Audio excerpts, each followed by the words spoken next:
On the morning of August 1st, 2009, 44-year-old skydiving instructor David Hartsock pulled into the parking lot of Skydive Houston in Texas and then made his way inside. A few minutes later, and Dave, like the rest of his colleagues, was hard at work getting ready for the day before the facility opened up and the inevitable weekend rush began. Skydive Houston is actually just a private airport, and it's not really in Houston. It's located about 30 miles to the northwest of Houston in a city called Waller. The main facility of Skydive Houston is situated right up against this huge open airfield that basically looks like a big green grass field.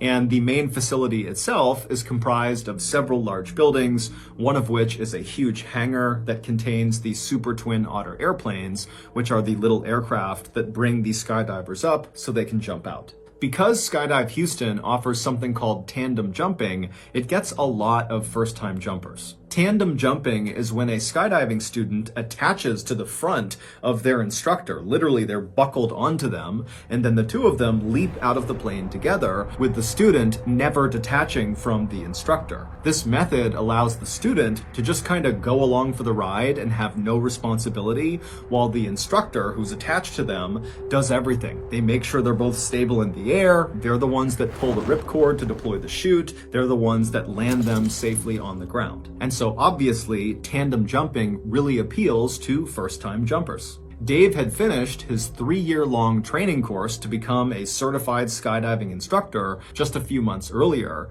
But even prior to going through this course, Dave was already a very experienced skydiver with over 800 jumps to his credit. And the reason he had so many jumps is because Dave loved skydiving. It had given his life a focus that really nothing else ever had. Dave had always been a kind of average guy. He lived in a very modest house in a suburb of Houston, and for much of his life, he had worked very normal blue-collar jobs, like he had been a cook at 2 different chain restaurants, he had managed a grocery store, and he also had worked at a soda bottling plant. Dave was divorced and had no kids, but he had a really good group of friends who liked to go to bars and go bowling and play darts. And while Dave was never really unhappy with the way his life was going, as he started to creep into his 40s, he couldn't help but think, I haven't really done anything big or important in my life. And so in 2004, not long after Dave got divorced, one of his good friends asked him if he wanted to go skydiving with him to celebrate that friend's 40th birthday. And Dave immediately thought to himself, this is it. This is a chance to do something big with my life. And so he told the friend, yes, I'd love to go. And after that first jump that Dave did with his friend, Dave was hooked. Whenever Dave was falling through the sky at over 100 miles per hour, it was like nothing else in the whole world even existed. Life became very simple and beautiful. The manager at Skydive Houston saw Dave come in every weekend for years to do all these jumps, and finally he just offered Dave a job. And so that was how Dave left the soda bottling plant to become a skydiving instructor. So, August 1st, 2009 was a Saturday, and Saturdays at Skydive Houston were incredibly busy with basically non-stop tandem jumps all day. Whenever Dave was not working, so he was jumping on his own, he would always pack his own parachute because, like many other skydivers, he liked to make sure it was done exactly right. But when Dave was working, especially on Saturdays when it was so crazy busy, he didn't have time to pack and repack his parachute after every single jump because he was constantly being sent up again and again and again to take another student. And so instead, he would take one of the pre-packed parachutes that were left out for instructors inside of their clubhouse. That particular Saturday in August of 2009 went very quickly, with Dave going up one after another with different students and jumping out and pulling the chute and landing safely over and over again. And then finally, at the end of the day, right around 4 o'clock, when Dave was getting ready to be done for the day, his manager came up to him and said, "Hey, do you mind doing one more tandem jump?" And even though Dave was really exhausted, he's dripping sweat, it's super hot outside, he'd done 6 jumps that day, which was a lot, he said, "No problem."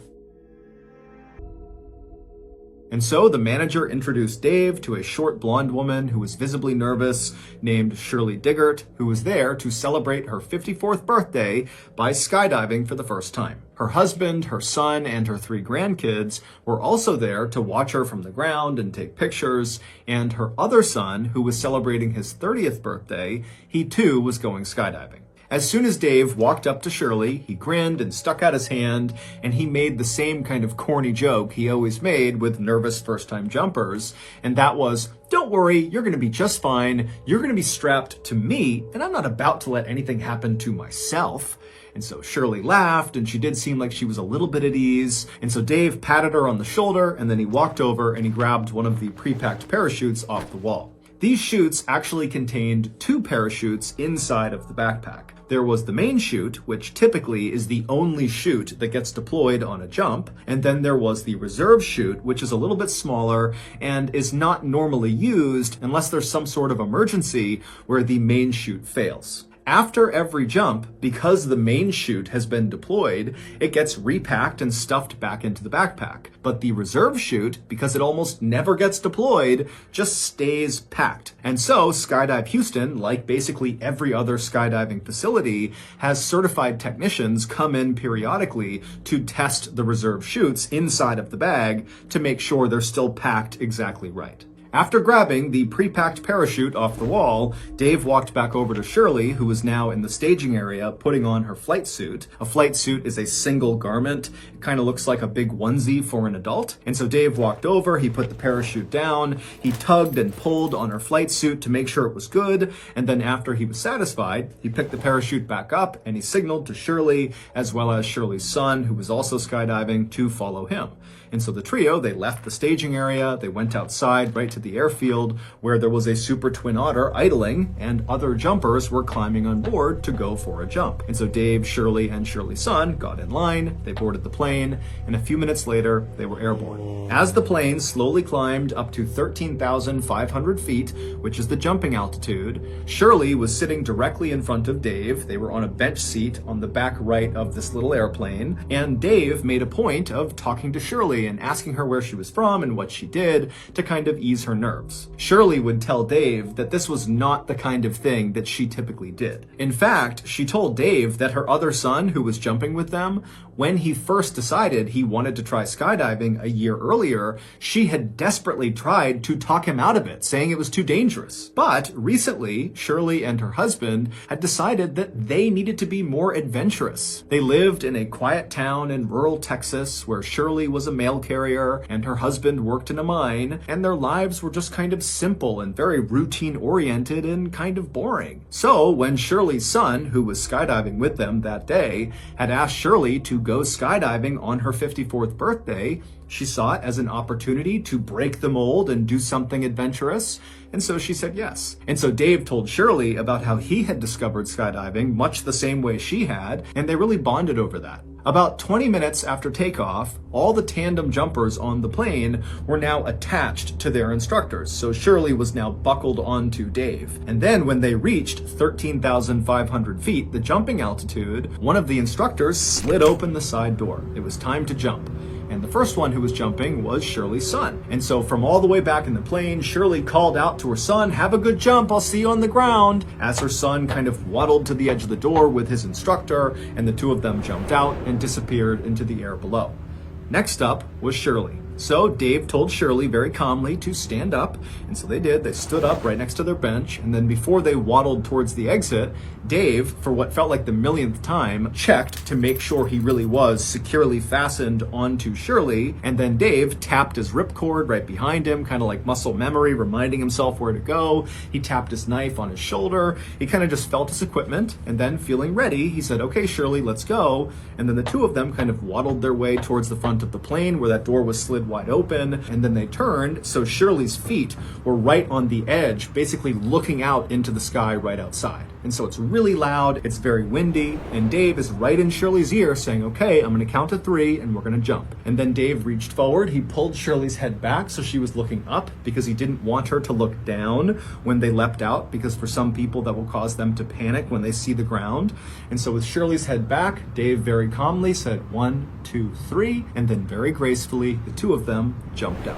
From the moment you jump out of a plane at 13,500 feet until you touch the ground, it takes maybe 2 to 3 minutes with about 30 seconds to a minute of actual free fall. But that 2 to 3 minutes is so intense, it feels like it's 20 minutes long. And this was what Dave loved so much about skydiving, that intense presence you feel, that you're really in the moment. There's nothing else you can think about. It's just you careening through the sky towards the earth. It's incredible. Dave had actually had a number of close calls in his life. Like a few years earlier, he had been riding his motorcycle when somebody hit him in their car and he fractured his skull. And then not long after that accident, he was in another accident where he fractured his spine. And after each of those 2 accidents and a few others, the only thought in Dave's mind was, oh my goodness, I hope I can skydive again. And miraculously, he had been. He had made full recoveries and he was back to skydiving each time. And so now, whenever he jumped out of a plane, he just felt so lucky. The plan for that evening's jump was for Dave to rotate them 360 degrees 3 separate times so Shirley could get a full look down across Houston and all over Texas and just kind of see the world around her from so high up in the air. And then, whenever Dave noticed that they were at 5,000 feet using his wrist altimeter, which is basically like a watch that tells you how far you are from the ground, Dave would pull the ripcord, the main chute would deploy, and they would float gently down to the ground. And at first, that is how this jump went. After they exited the plane, they stabilized in the proper horizontal position with Shirley in front, her stomach pointing toward the ground, and Dave obviously right behind her, controlling the skydive. And then after a few seconds, Dave slightly changed his body position and began rotating them 360 degrees so Shirley could look down and see all the highways and cars and barns and houses and the city off in the distance. I mean, it's this spectacular view. And as you're falling through the sky, especially in the first few seconds of a jump, you can't tell that you're going super fast, but you're going over 120 miles an hour, which is called terminal velocity. It's literally the fastest you can fall in the air. And so you're blazing towards the ground, but it almost feels like the air is pushing you back up. And so Shirley's having this incredible first-time experience, just really taking it all in. And Dave, even though he had done this hundreds of times, was having a wonderful time as well. But Dave really was just focused on his altimeter because when they hit 5,000 feet, he needed to pull the parachute. And so they're cruising along, Dave's checking his altimeter over and over again, and then finally he sees 5,000 feet, he quickly looks around him to scan for any other jumpers, he's clear, and so he reached back and he pulled his ripcord handle for his main chute. Now, normally, when you deploy your main parachute, depending on what kind of parachute you're using, there's actually kind of a slow unfurling. It's not like suddenly the chute is deployed and then you just stop. That would not work. You'd get destroyed every time you skydive. So the way it's packed is it kind of unfurls slowly and it's like a gradual slowing down. But after Dave has pulled the ripcord handle, there was an immediate yank of the parachute backpack up and away from him, and then from somewhere above him, he heard a loud popping sound. Now, Dave had jumped enough times to know that this was not normal. There was a problem, and he would be right. The main parachute had deployed out of the backpack, but it got tangled on the way out, and so it did not inflate at all, and so as a result, it was not slowing them down at all. But worse than that was this tangled up parachute was still attached to them, and it kind of became like a sail, and it turned Dave and Shirley onto their sides and began whipping them around in something called a death spiral, where literally you're just spinning so unbelievably fast that normally jumpers will actually lose consciousness. They're spinning so fast. But Dave, being a very experienced skydiver, he tried to stay calm. He tried to track his way out of this death spiral,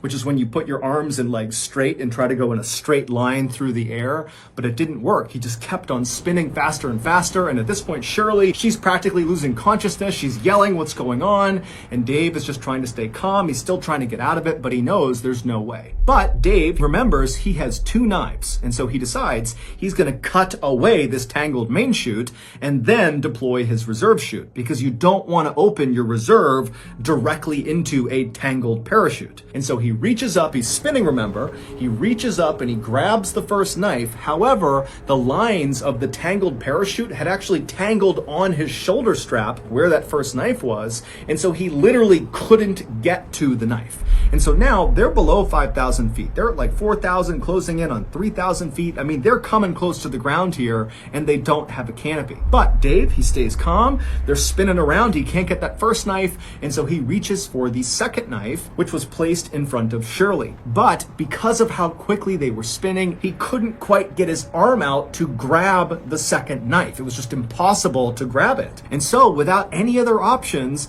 Dave had to pull his reserve chute, knowing it was going to go straight into this tangled mess right above them. And so the reserve chute, it deploys, and it does work, at least at first. There's that gradual slowing down sensation that Dave immediately feels. Their spin begins to stop, and for a second, it seems like they're going to be saved by this reserve chute, because by now, they're only about 2,000 feet from the ground. However, the worst case scenario happens to Dave and Shirley. As soon as their reserve chute was up over their head, inflated, their main chute suddenly caught air and inflated as well. So they had two parachutes. Now, you can land with two parachutes, absolutely. However, sometimes in a worst case scenario, the two parachutes will catch wind going in opposite directions. So basically the parachutes will go out to either side of the jumper or jumpers if it's tandem. And then you basically have wings that aim the jumpers straight at the ground. It's like an accelerant. It causes them to literally speed up straight towards the ground. And once you start moving in this position, which is known as a down plane, it's almost impossible to get out of it because the faster you go, the more inflated these two parachutes become. And so Dave knows they are less than 2,000 feet from the ground. They're in a down plane, which is almost always fatal. And so all he can do is try to get out of the down plane. And so Dave, with all his might, he begins yanking on the different lines of both parachutes, and he manages to get them out of the down plane, which is nearly impossible to do. He does it. And then both parachutes collapse. And suddenly, Dave and Shirley have no parachute, they're less than 1,000 feet from the ground, and they are falling once again over 100 miles per hour straight down to the earth. Now, at this moment, Shirley is crying, she's screaming, she doesn't know what's going on, and Dave has this incredible sense of calm come over him. Years ago, Dave had given up on the idea of ever having a family or of having kids. He was a really good guy who would have been a great father, but it just wasn't in the cards for him. Instead, Dave had found skydiving. Oftentimes, Dave would stay late at Skydive Houston and just sit around the campfire with the other instructors and the other jumpers and drink beers and eat burgers and tell stories. And sometimes Dave would even sleep the night at Skydive Houston because he didn't want to go back home to his empty 3-bedroom house where all he wanted to do when he was there was go skydiving again. But now, literally staring down his own death, knowing that it's going to happen any second, the only thing he could think about was Shirley. He didn't care if he died. He felt like he had found his calling. If he died doing it, so be it. But Shirley, her husband, her son on the ground, her son skydiving, her 3 grandkids, they're going to see Shirley hit the ground and die. He just couldn't handle it. He thought, I have to do something to protect Shirley. And with only a few hundred feet to the ground, Dave yelled to Shirley, tuck your knees up. And Shirley immediately did it. She threw her knees up, and as she did, Dave pulled back as hard as he possibly could on the risers and the toggles in an attempt to switch places with Shirley. Shirley was in front of him. Her body's going to hit the ground first.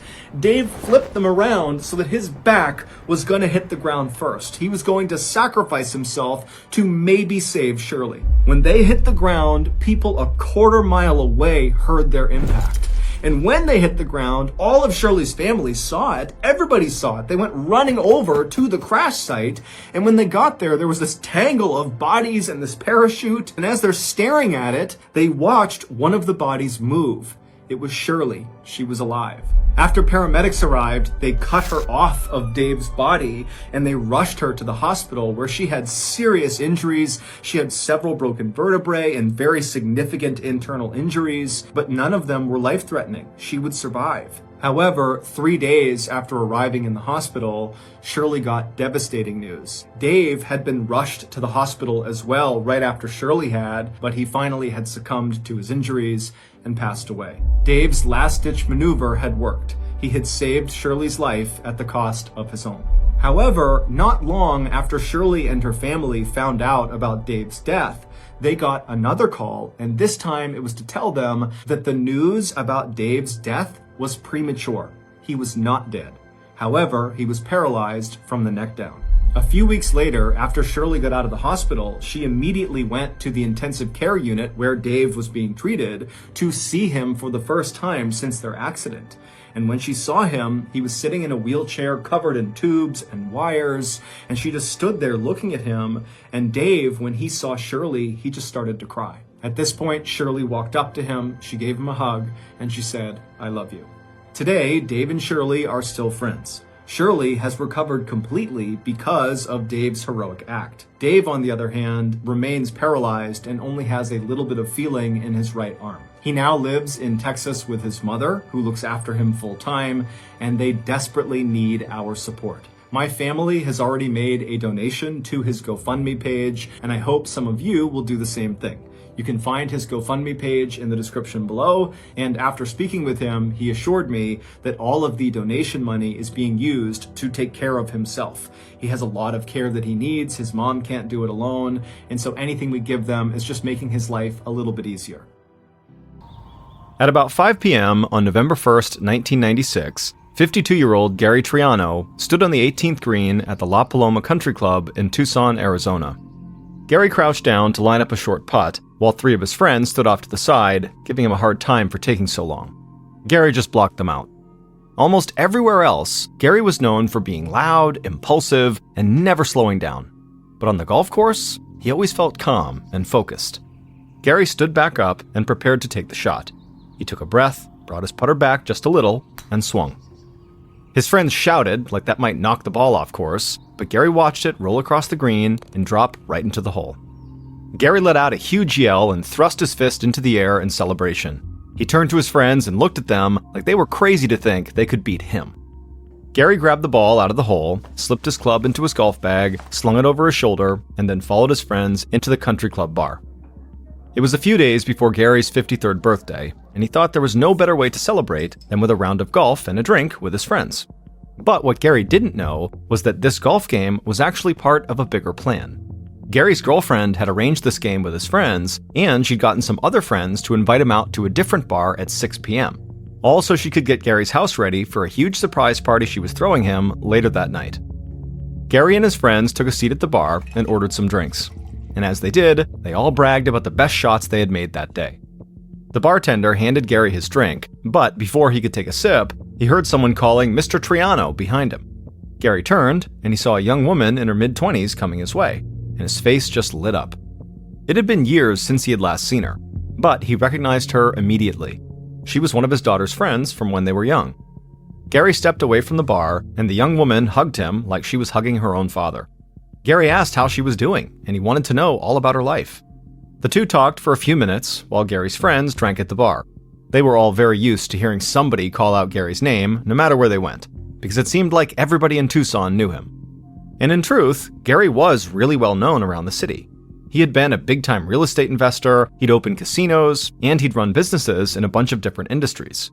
And before he'd gotten divorced from his second wife, a socialite named Pamela Phillips, they ran in the same circles as Hollywood celebrities and well-known politicians. The young woman hugged Gary again and said how great it was to see him, and she went outside as Gary made his way back to the bar. He glanced at his watch. It was almost 5:30, and so it was just about time for him to head to the next bar to meet his other group of friends. So he threw back his drink and then reached into his pocket, pulled out several bills, and carefully folded them into little origami flowers. He put these flowers on the bar for a tip, then grabbed his golf bag, shouted goodbye to everyone, and walked out. Gary's friends waved him off and then just kind of shook their heads. Gary couldn't help himself. He always had to make a grand exit. The sun was setting when Gary stepped outside, and so he looked out at the pink and red sky over the mountains and desert in the distance. It was a beautiful day, just about 70 degrees Fahrenheit, and Gary smiled.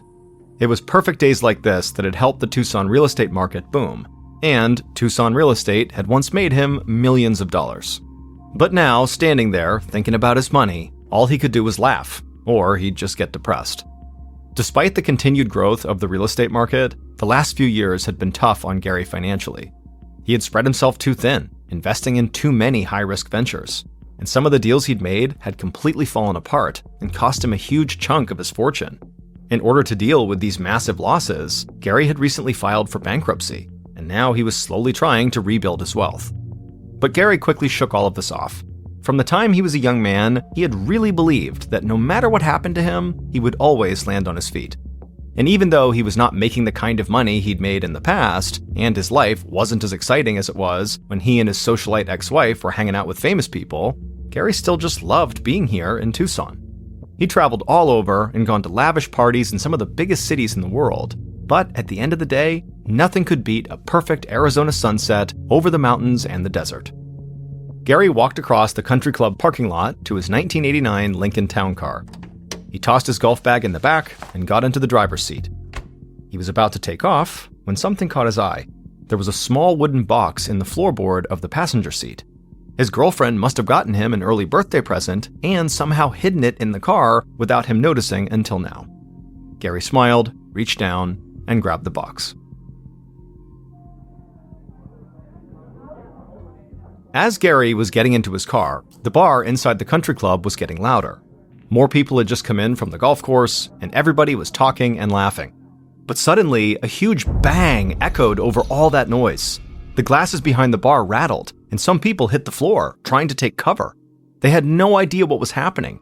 A nearby transformer might have blown, or they could be in the middle of an earthquake. Nobody knew.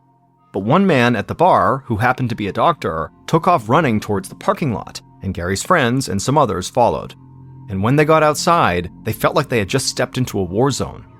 Car alarms blared, they saw smoke rising into the air, they saw cars with shattered windshields, and they saw a Lincoln Town Car with its windows blown out, its doors shredded, and its roof completely ripped off. The doctor ran right to that car, hoping that nobody was inside. But as he got closer, he could see a man sprawled out in the front seat, and most of this man's clothes had been torn off his body, and he looked burned and bloody. The doctor turned around and shouted for the people who had followed him to call 911 and to stay back. He didn't know if they were all still in danger, and even if they weren't, he didn't want anyone to see what he was looking at inside of that car. The doctor leaned in through the space where the car window used to be. He reached down and grabbed the man's bloody wrist. The explosion that had shaken the bar inside must have killed this man instantly.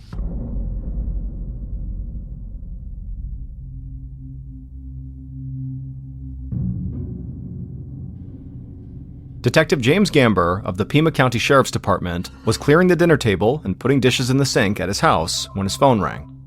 He walked across the kitchen and answered it.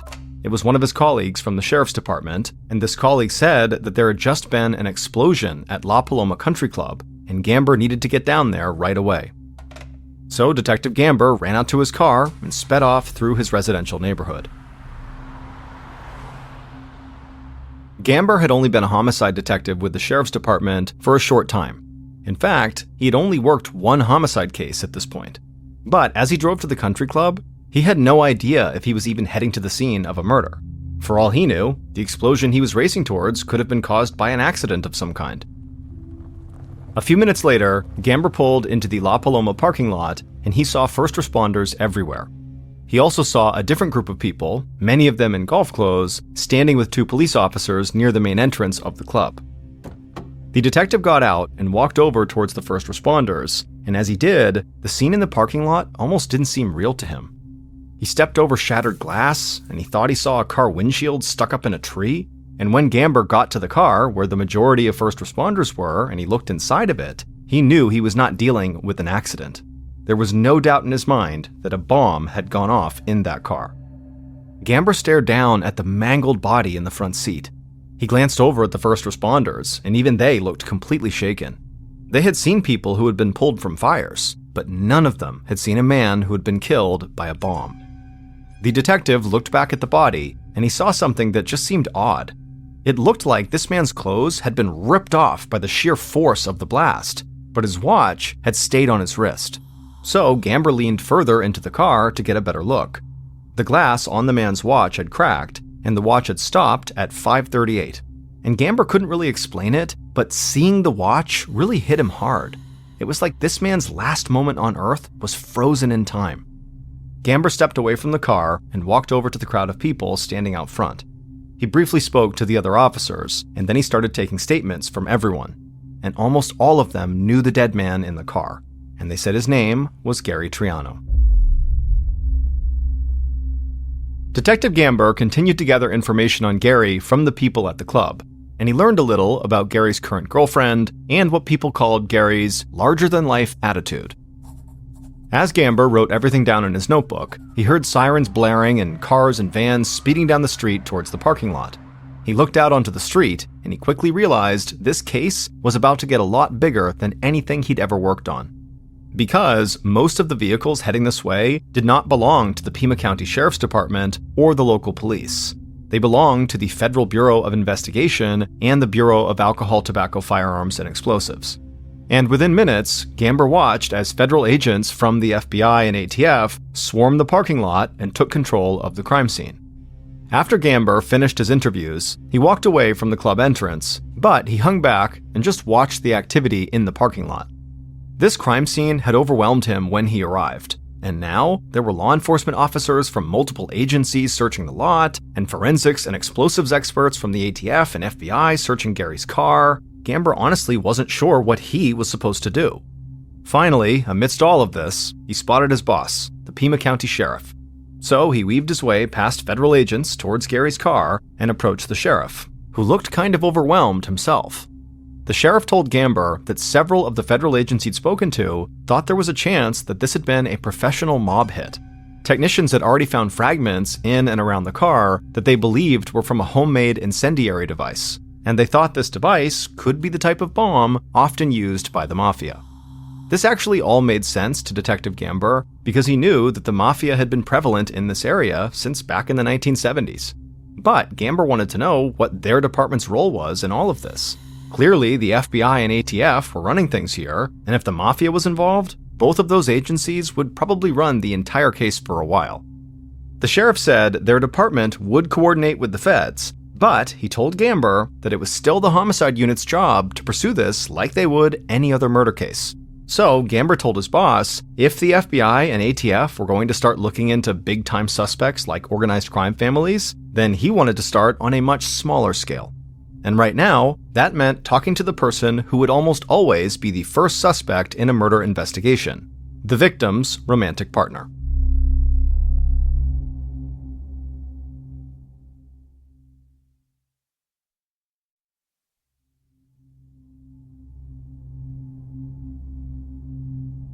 A little over an hour after the explosion, a woman stepped out of her car and approached the country club parking lot.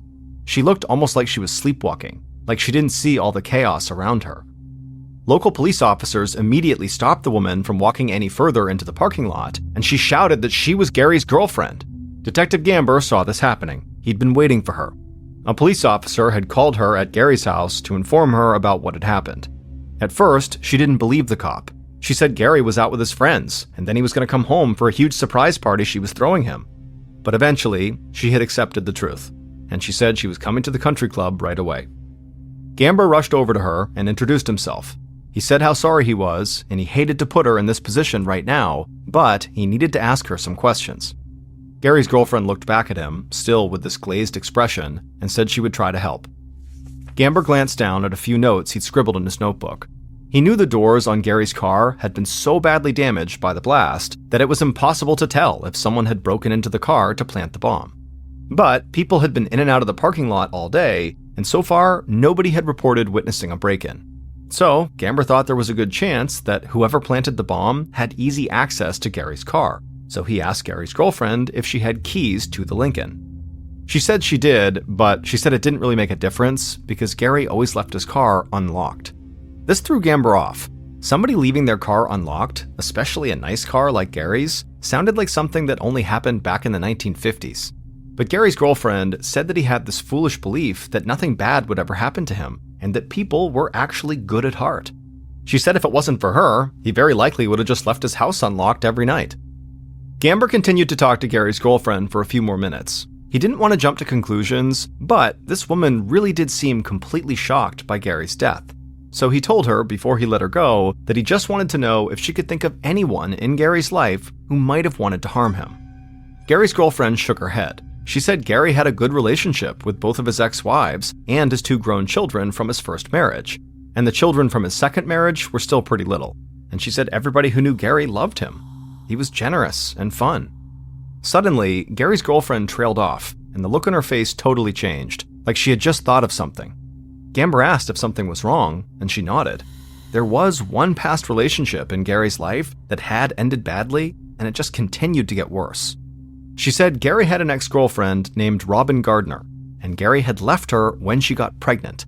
But even before that, Gary had wanted to get out of the relationship because Robin had a temper and had once attacked him with a flower vase. Gamber asked if Gary had had any contact with Robin lately. Gary's girlfriend said that Robin had called a few months earlier, and she left Gary a message on the machine. And all Robin had said was, "You're going to pay. Someday, you're going to pay."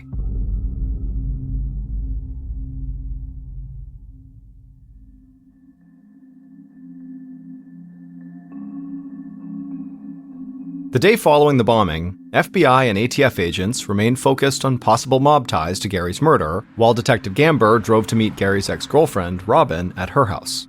By this time, the bombing was all over the news in the region, so Robin was well aware that Gary had died. Robin opened the door, holding her baby girl in her arms, and she led the detective into the kitchen, where her new husband was already sitting at the table. Gamber took a seat, and he didn't waste any time. He said he knew that Robin had once physically assaulted Gary because Gary had called 911 and asked police to remove her from his house. Gamber also knew about the threatening phone message she had left him. Robin's face immediately turned red, and she looked very embarrassed. She said she couldn't justify her actions, but Gamber clearly did not have the full story. When she had gotten pregnant, Gary had openly doubted that the baby was his. He broke up with her and didn't want any responsibility for the child, so she lashed out because she was hurt and scared and didn't know if she'd be able to provide for her baby on her own. But after the baby was born and a paternity test proved that she was Gary's daughter, Gary had said he would help take care of her financially, and Robin and Gary's relationship became a lot more civil. The baby started crying a little, and Robin asked if she could excuse herself. Gamber said of course, and Robin carried the baby out of the kitchen. Her husband watched to make sure she was out of earshot, and then he leaned toward Gamber and spoke quietly. He said there was no doubt that his wife had a temper. If Robin was mad, she made it really clear. But despite the issues she'd had with Gary, Robin's husband said that she told him that Gary was a good man for admitting he was wrong and doing his part to make sure the baby was taken care of. By the time Gamber left the house, he didn't feel like Gary's ex-girlfriend or his latest girlfriend were the likely killers. He didn't want to eliminate any suspects until he had more clear evidence, but he knew Gary's ex-wives and his grown children could also have a motive to kill Gary. And all of them most likely knew about Gary's strange habit of keeping his car doors unlocked, so they would know how easy it would be to place a bomb in the Lincoln town car. During the week following the bombing, Detective Gamber checked in often with the sheriff and with the FBI and ATF. The feds were still tracking leads connected to the mafia, and they were delving deep into Gary's financial records. It had become clear that Gary had racked up millions of dollars in debt, and he owed people money all over the world, so they were even following international leads. But all of the agencies believed Detective Gamber's investigation held just as much weight as theirs. It was still entirely possible that Gary's murder was personal and had nothing to do with his business dealings. So Gamber arranged separate interviews with Gary's 2 ex-wives, but both of these meetings played out almost exactly the same way.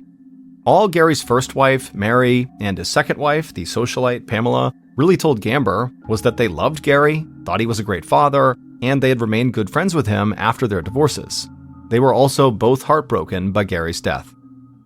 After meeting Mary and Pamela, Detective Gamber did not feel like he had any new information about the case, and he was already starting to get frustrated. Gary's somewhat tangled romantic life had seemed like a strong lead, but his relationships with his ex-wives appeared to have both been pretty healthy. And even as Gary had started to struggle financially, he always paid his child support, so that was not a cause for conflict. And Gamber also had to admit that both women had really solid alibis. Neither of them had been in town when Gary died. Following the meetings with the ex-wives, Gamber interviewed Gary's son and daughter from his first marriage, who were both in their mid-20s, and he hoped they would give him something to go on. But they would both say that Gary was a great dad and an amazing friend. He meant everything to them. They admitted that when they were teenagers and their parents got divorced, they had blamed their dad at first, but they ended up loving their stepmom and their two little half-siblings, so any animosity they felt towards their dad had disappeared. And so in about the span of a week, Gamber had met with the people he believed had the clearest personal motives to kill Gary, but he felt like he still hadn't gotten anywhere. At the same time, the federal investigations also seemed to be stalling. There were plenty of leads, but each one of them fell apart under the slightest bit of scrutiny. So, as November came to an end, everyone involved in the hunt for Gary's killer worried that the case was already drying up, and that the killer, who had set off a homemade bomb in the city of Tucson, would remain free and out on the streets. In early December, about a month after Gary's murder, Detective Gamber got a phone call at his desk, and as soon as the man on the line began talking, Gamber could hear the urgency in his voice. The man said he was an investigator from Aspen, Colorado. He'd just seen a news report about Gamber's ongoing investigation, and he had some strange pieces of evidence that he thought might be connected to the car bombing. When Gamber heard this, he felt like he'd just woken up after a long night of sleep. This was the first time he'd been excited about this case in weeks. The Colorado investigator said he'd been working a fraud case for months, trying to track down a man named Ron Young. Ron had bilked a bunch of people out of thousands of dollars. And back in October, this investigator had found an abandoned minivan in California that Ron had rented. Inside the van, the investigator said he'd found a sawed-off shotgun. He'd also found some potential evidence that he didn't really understand at the time. But after seeing the news report about this car bombing, he thought that evidence he found might finally make sense. Gamber was now standing up at his desk, just waiting with anticipation to hear what this evidence was. The investigator said he had found a map of Tucson, Arizona, and a piece of paper with some names on it. And one of those names was Gary Triano. Gamber felt his hands shaking. He wanted to run out of the station and go find Ron Young right away. So he asked the investigator to please send over all the information he had on him. The investigator said he would do that as soon as they hung up, but he gave Gamber a warning. He said Ron was elusive, and tracking him down would not be easy. Throughout the end of 1996 and the first several months of 1997, Detective Gamber worked with the FBI to try to locate Ron. But after months of searching, Gamber started to feel like the investigator from Colorado had made a huge understatement. Ron was not just elusive, this man was a ghost. None of Ron's family or friends, or anyone he knew, seemed to have any idea where he was. He might as well have just dropped off the face of the earth. And even with Gamber and the FBI coordinating with state and local authorities across the country, they could not get a viable lead on Ron's location. During this time, the other aspects of the investigation had also hit a wall, and so even the federal agencies believed that finding Ron was their only real option for keeping the case going. But as more time went by and they still could not find Ron, Gamber started to get this sick feeling that Gary's killer would never be found and his family would never get closure. And for Gamber, who was still so new to the homicide unit, this felt like a total failure. And by early summer of 1997, about 7 months after Gary's murder, there was still no sign of Ron. And Detective Gamber's fears came true. The interagency task force that had been working on the case disbanded. The feds left, and Gary's murder was no longer considered a top priority for the Pima County Sheriff's Department. Gamber did his best to try to return to the case files whenever he could, but he soon had other homicide investigations to lead. And then Gary's murder almost completely disappeared from the news, and the case went cold for a very long time.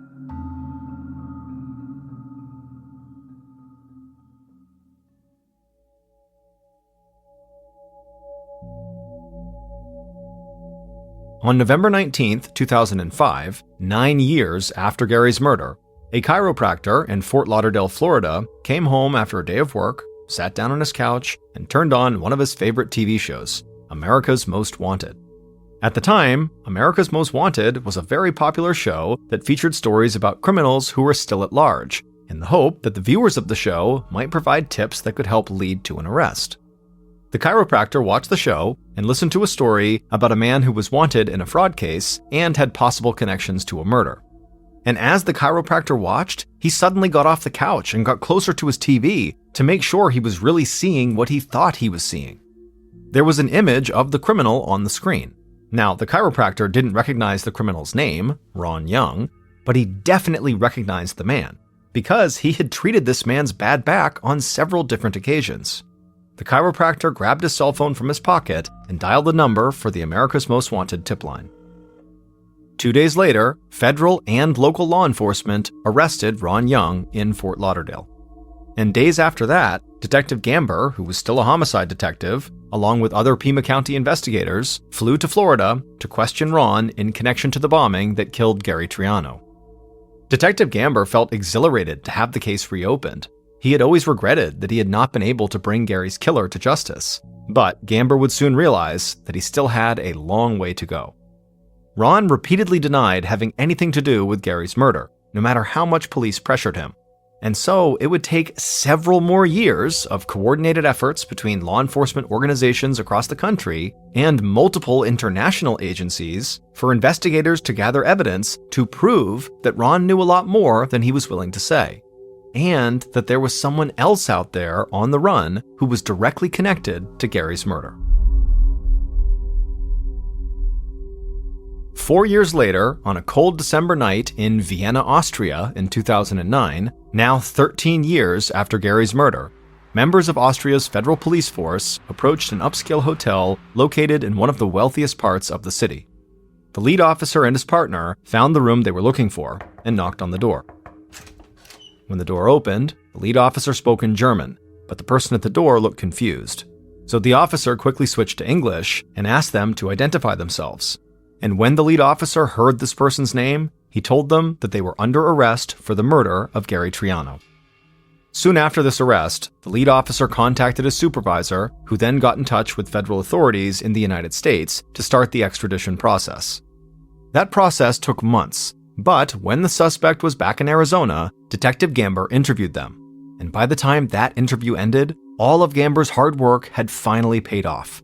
After 13 years, he now knew who had murdered Gary.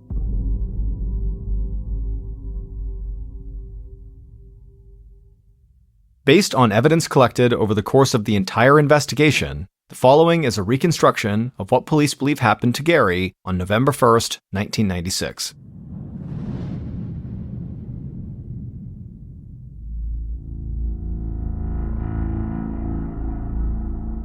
At around 4:15 p.m. that day, the bomber sat at a small table in a hotel room, breathing in slowly over and over until they could feel their heart rate slowing down. When they felt completely calm, they reached out, picked up the homemade bomb they had spent days putting together, and then slowly placed it into an open wooden box laying on the table. They secured the bomb inside the box and then walked across the room and grabbed the phone. They took a small piece of paper out of their pocket with a number scrawled on it and dialed. A friendly young man at the front desk of the La Paloma Country Club answered and asked how he could help. The bomber, using an equally friendly voice, asked the young man if Gary Triano was out on the golf course. The young man said he was. He said he had welcomed Gary into the club a little while earlier. After that, the bomber hung up the phone and walked back to the table, picked up the box with the bomb in it, and walked out to their car. They set the box in the passenger seat and then drove slowly down the road. No need to take any stupid chances by driving fast. A few minutes later, the bomber pulled into the La Paloma parking lot.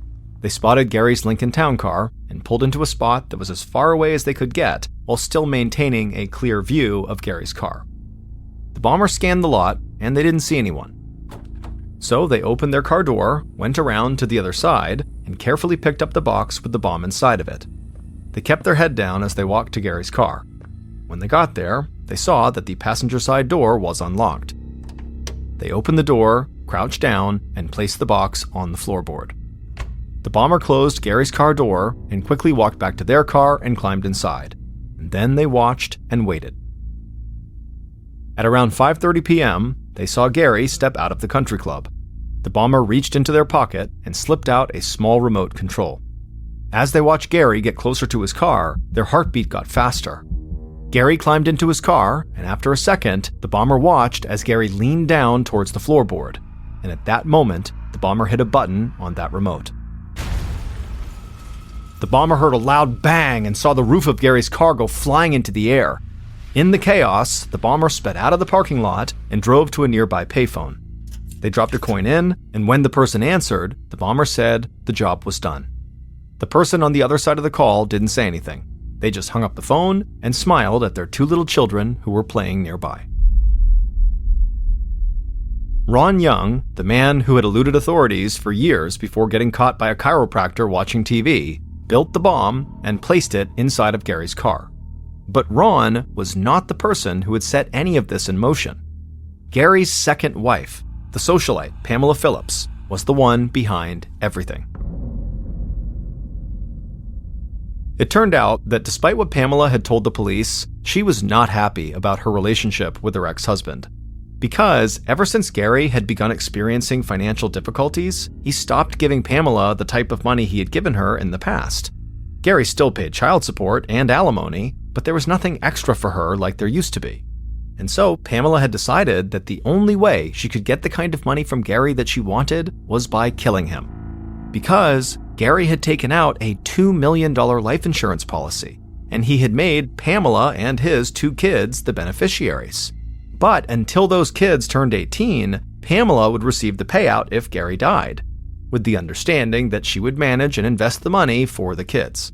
But Pamela just wanted the money for herself and did not want to wait any longer. So she offered a man she'd once had a romantic relationship with, Ron Young, $400,000 to do the job. Ron already had a criminal past, and he had some experience with explosives. So together, Pamela and Ron started planning Gary's murder, and they decided to use a homemade bomb. And in the fall of 1996, they found the perfect way to carry out their plan. Gary's girlfriend had wanted everyone in Gary's family to come to the surprise party she was planning. So she had invited Pamela and the kids, and even told Pamela her plan to keep Gary out of the house. He was going to play golf at La Paloma until around 5:30, and then go to another bar before coming home. So, Pamela now had the perfect time and place for Ron to pull off the murder. She knew exactly where Gary was going to be, and she knew Gary never locked his car doors, so Ron would have no problem finding the car and planting the bomb. This all took years for Detective Gamber and investigators to put together, mainly because Ron had been so difficult to hunt down and to get any information from. But when they finally had him in custody and started getting closer to connecting Pamela to the murder, she took off to Europe. It took a while, but eventually, law enforcement agencies in Austria found her staying at a high-end hotel in Vienna. So they arrested her and sent her back to the United States. Ron Young and Pamela Phillips were both found guilty of murder and conspiracy. Ron received 2 life sentences without possibility of parole. Pamela received life in prison plus 25 years, also with no possibility of parole. And because of the amount of time this investigation took, it was both Detective Gamber's second homicide case and his last. He retired from the force not long after having helped solve Gary's murder. In June of 2014, a 31-year-old woman named Sophie Simmons was sitting in a hospital bed in Florida with her hands on her knees, bracing herself against waves of pain. She had gone into labor a little while earlier, and the contractions were only getting more intense. But despite that, she didn't seem to be getting any closer to actually delivering her baby. Even her husband Evan seemed to feel the same way. She hadn't seen him this nervous in years. Sophie's doctor was by her side, monitoring her condition. He called a nurse over, and they started talking in low voices to each other. Sophie couldn't hear what they were saying, but from their body language, it didn't seem good. Once they were done talking, the doctor turned to Sophie and told her there was going to be a change of plan. The doctor told her that attempting to deliver her baby vaginally was too risky. She needed an emergency C-section right now. Before Sophie could even process this news, a pair of nurses started unplugging her from all the monitors and then began wheeling her bed down the hall. As soon as she was in the operating room, a doctor administered a local anesthetic to numb her lower body, and then a nurse set up a curtain to block Sophie's view of the operation. Sophie tried to stay calm, but she had not mentally prepared for emergency surgery. Her mind raced with worries and worst-case scenarios. The fear that something might happen to her baby horrified her. A moment later, the drugs set in, and Sophie could no longer feel her legs.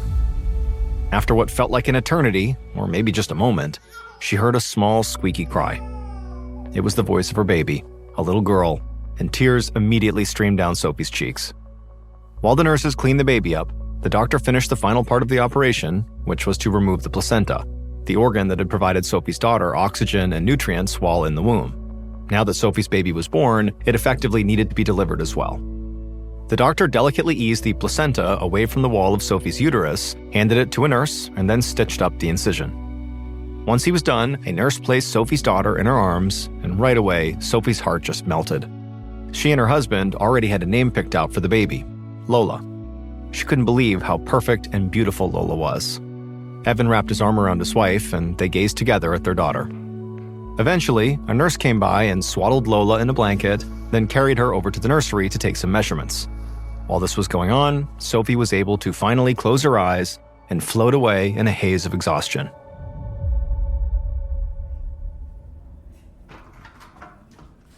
A half hour later, the doctor gently woke Sophie up and told her there were a few issues he wanted to discuss. First, while delivering the baby, the doctor had noticed that the amniotic fluid inside of Sophie's uterus wasn't clear like it should have been. Instead, it had a greenish hue to it from the baby's fecal matter called meconium.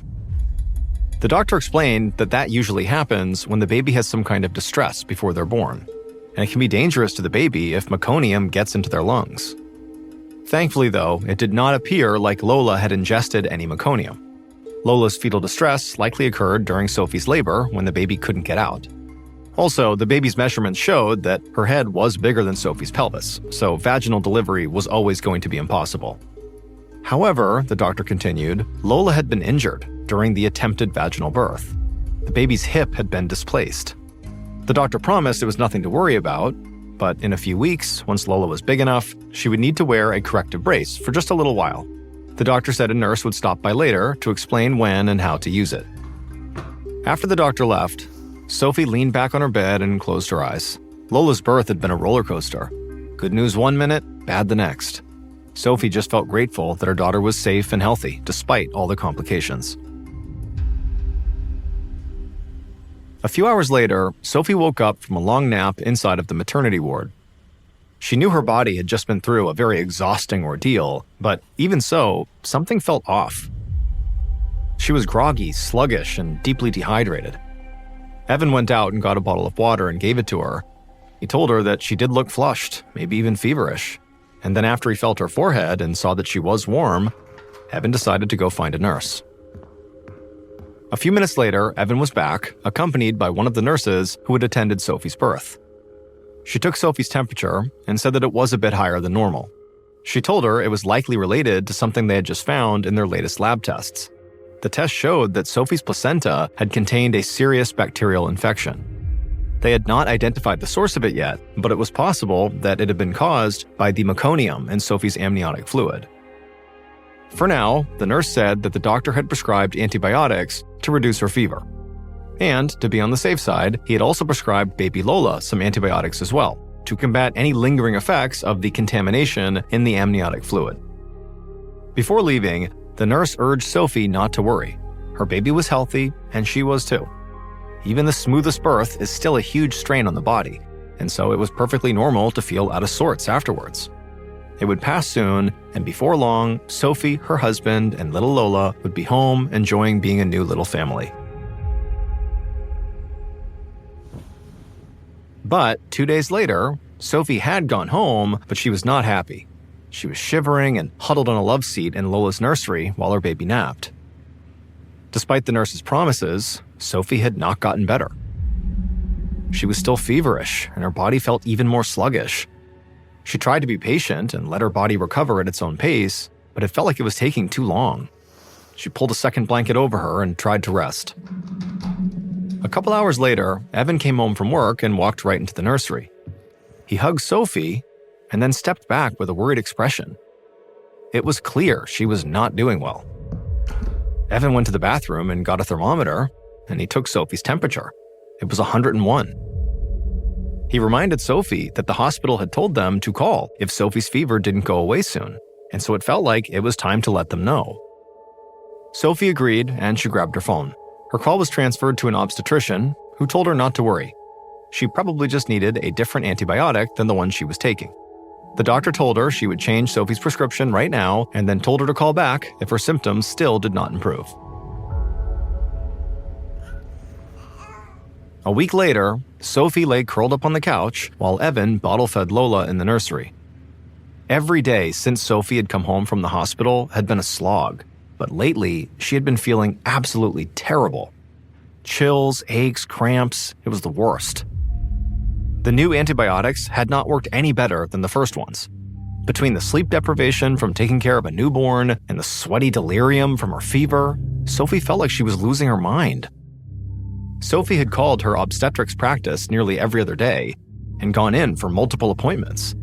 But each time she was just given a different explanation for why her symptoms kept lingering. And all the medical professionals reassured her that there was still no need to worry. And so eventually, Sophie started to get the impression that what was really going on here was no one in her health network had any idea what was actually going on with her. Later that morning, when Lola went down for a nap, Evan came and joined Sophie on the couch. She managed to sit up so they could have a serious talk. Sophie admitted that she was starting to worry that something might really be wrong with her. Evan suggested she call her obstetrician directly, since he was the one who was actually there when Lola was born. He was the one who actually diagnosed her birth complications, so maybe he would have different advice for Sophie's recovery. Sophie called and left a message, and within an hour, Sophie's doctor called back. After she described all of her symptoms in detail, his response scared her. He told her to come to the hospital right now.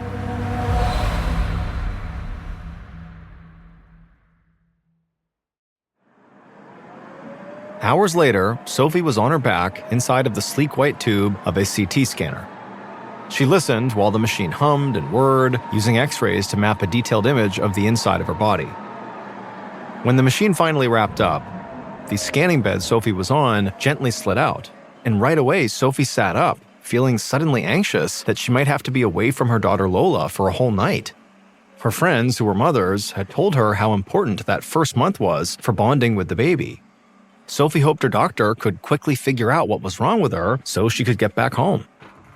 A little while later, her doctor entered and told her that the CT scans had found something.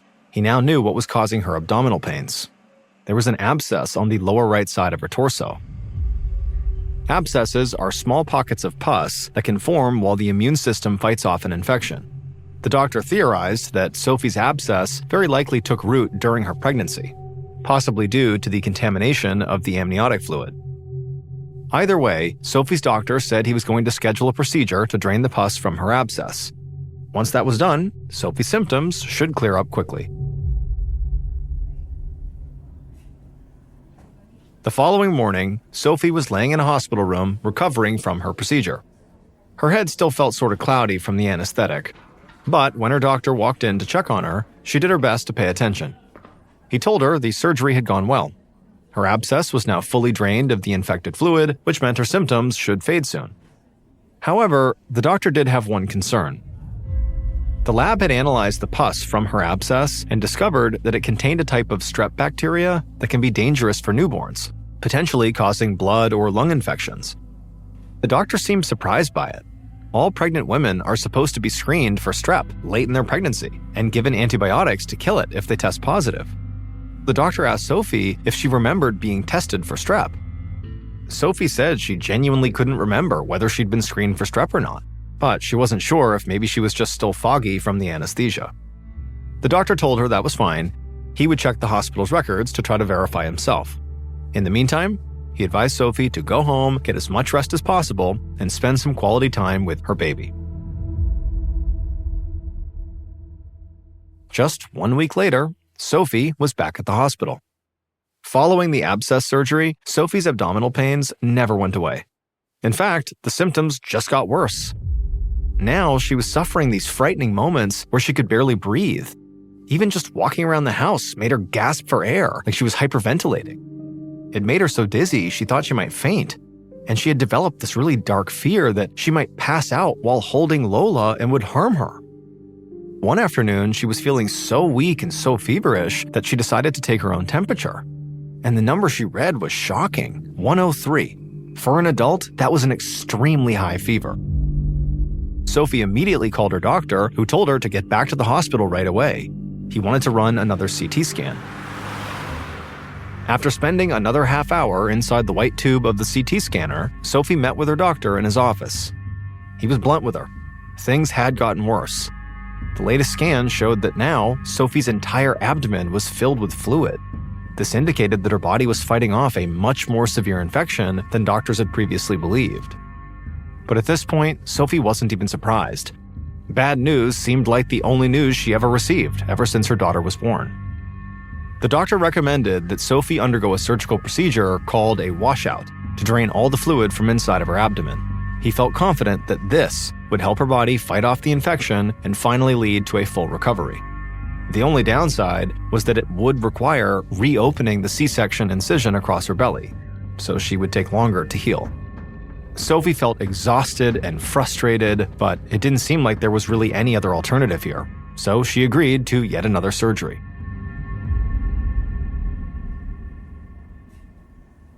Several hours later, Sophie was laying in a recovery room, feeling groggy from the operation. Evan had told her he would bring Lola by the hospital later for a visit. Sophie missed her baby terribly and just wanted to hold her again.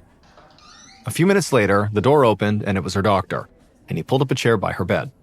He told her that the washout procedure had been a success. All the fluid in her abdomen had been drained.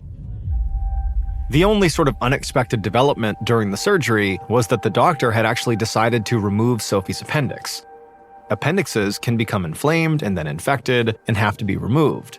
And based on all the issues Sophie was having with this infection and the fluid buildup inside of her abdomen, the doctors decided it made sense to sort of save her from a future surgery and just get rid of the appendix now. Sophie didn't really know how to feel about this, but she was too exhausted to feel one way or another. She just nodded and slumped back into the pillows. All Sophie could think about was going home to her daughter. Sophie spent the next 2 days recovering in the hospital's intensive care unit, being treated with antibiotics and an IV drip of fluids and vitamins. And although her fever and abdominal pain never entirely went away, they were noticeably milder. Her second morning in the hospital following the procedure, Sophie's doctor came to check on her and also brought news. The hospital had been reviewing her case and had finally completed a full diagnosis of her condition. Sophie's illness began with her C-section.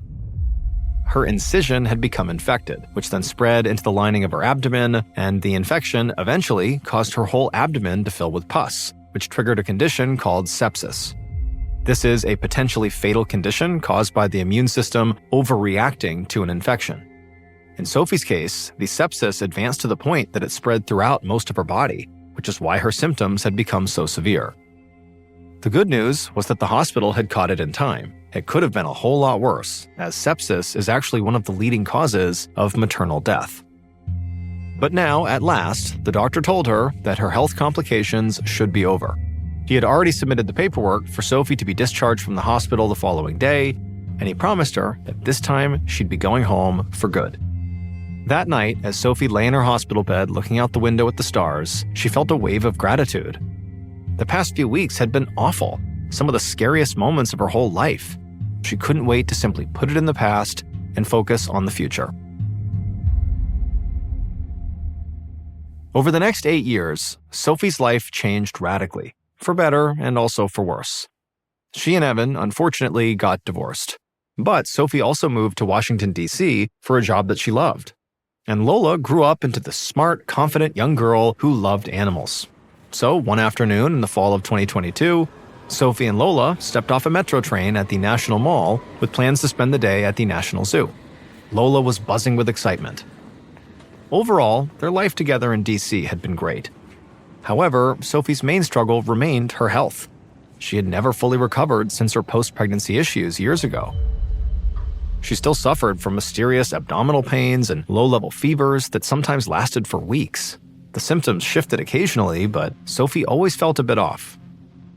For a while, Sophie attributed her constant illnesses to Lola tracking home sickness from other kids. Daycare through kindergarten was like being in a full-time germ incubator, and Lola was constantly getting sick. But another part of Sophie wondered if maybe her health issues might have something to do with all the antibiotics she had taken after Lola was born. Maybe all the drugs had permanently weakened her immune system. And in addition to these long-standing symptoms from when her daughter was born, Sophie had also developed gastrointestinal issues. A while back, Sophie had suffered from extreme bouts of diarrhea and also constipation, to the point where she visited a specialist who diagnosed her as having irritable bowel syndrome. Then, just as she was coming to terms with that, Sophie began having new gynecological issues. First, a series of painful yeast infections, followed by a number of complicated urinary tract infections. It felt like she was constantly visiting a different doctor and trying out a new treatment. But despite all of her health issues, Sophie's career as an attorney was really taking off. The firm in DC that had hired her was large and prestigious, and she felt appreciated by her coworkers. But on this particular fall day, she was glad to just be enjoying some time away from work with her daughter. After a few hours at the zoo, Sophie was standing with Lola watching the world-famous pandas when she felt a familiar burning sensation, and she figured she might be getting one of her yeast infections again. She made a mental note to stop at the pharmacy on the way home and pick up some over-the-counter meds for it. However, a few days later, it had only gotten worse. For some reason, her usual medication was having no effect. Sophie booked an appointment with her primary care doctor, but after running some tests, he didn't think Sophie had a yeast infection at all. He suggested she visit her OBGYN instead. Sophie's previous OBGYN had relocated, so it took some time for Sophie to find a new one. But after the holidays, in March of 2023, Sophie finally visited with her new OBGYN, Dr. Arnold Culver. But despite going to Dr. Culver several times that spring, he was unable to determine what was causing Sophie's symptoms. However, he was pretty sure they weren't connected to Sophie's many past health issues. But then, almost magically, Sophie's pain just went away. Sophie was so grateful to feel better and was so tired of having to deal with this nonsense. So instead of questioning why she was better, she simply moved on. Her career was keeping her busy, and Lola's school and social schedule was packed, and so trying to make sense of her mystery infection was low on Sophie's list of priorities. Then, 3 months later, in the middle of June 2023, Sophie received a life-changing opportunity. The President of the United States had nominated her to serve as general counsel of an entire federal agency. The position would be a dream job, and Sophie was deeply honored to just be considered. But in order to be confirmed for that position, she would first have to undergo a very stressful Senate hearing in November. For the rest of the summer and into the fall, Sophie prepared relentlessly. She was determined to land this job and improve her and Lola's life. But all the pressure and the long hours really began to take their toll. Before long, Sophie's old symptoms flared up: weakness, fever, abdominal pains. One night, her symptoms got so bad, Sophie had to spend a night at the hospital. But she bounced back as best as she could and just kept trying to push through it. Sophie's entire focus was the Senate subcommittee hearing, and she was determined to pass it with flying colors.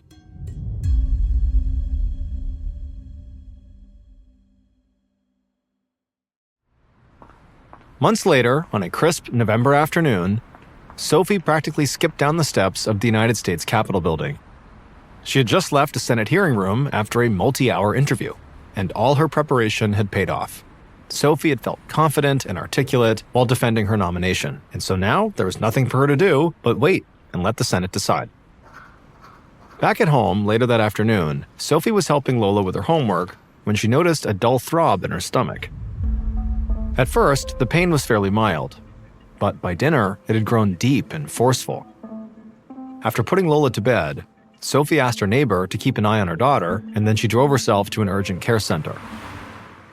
At the clinic, Sophie was prescribed antibiotics and then sent home. But in the morning, the pain in her abdomen was worse than ever, and her belly also looked swollen. Sophie could barely make it to the car without her daughter helping her walk. After dropping Lola off at school, Sophie drove right back to that clinic. This time, the doctor at the clinic drew blood and had the lab run a wide range of tests on it. An hour or two later, he came back to her with the results.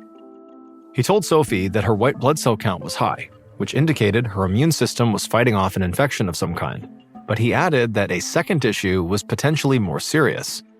They had detected fluid in Sophie's fallopian tubes.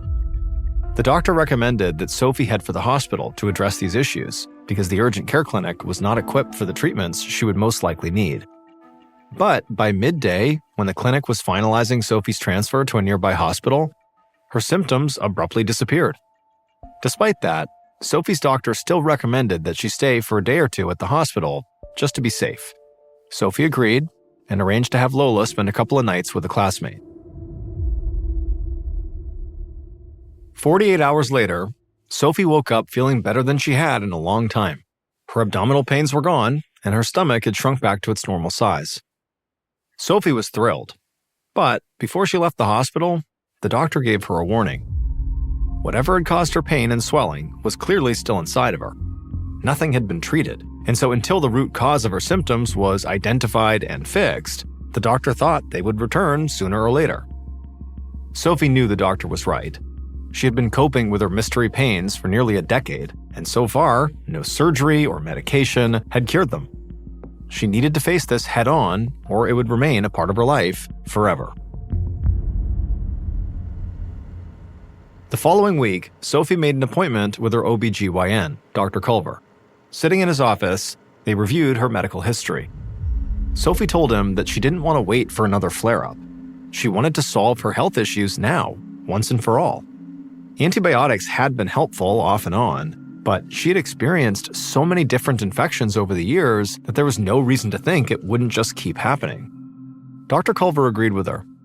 However, given all the tests and scans that Sophie had done at this point, in his opinion, the last option left was exploratory surgery. Only by looking directly at her internal organs would a doctor be able to identify and treat whatever was causing her recurring abdominal pain. Sophie did not like the idea of yet another surgery, but at this point, she had lived in the shadow of her health problems for so long that she felt like she just didn't have a choice here. She could either take this risk or continue to suffer for the rest of her life with this condition that basically no one understood. And she was just so tired of suffering. So, Sophie told Dr. Culver to book the surgery. It was time to take her life back.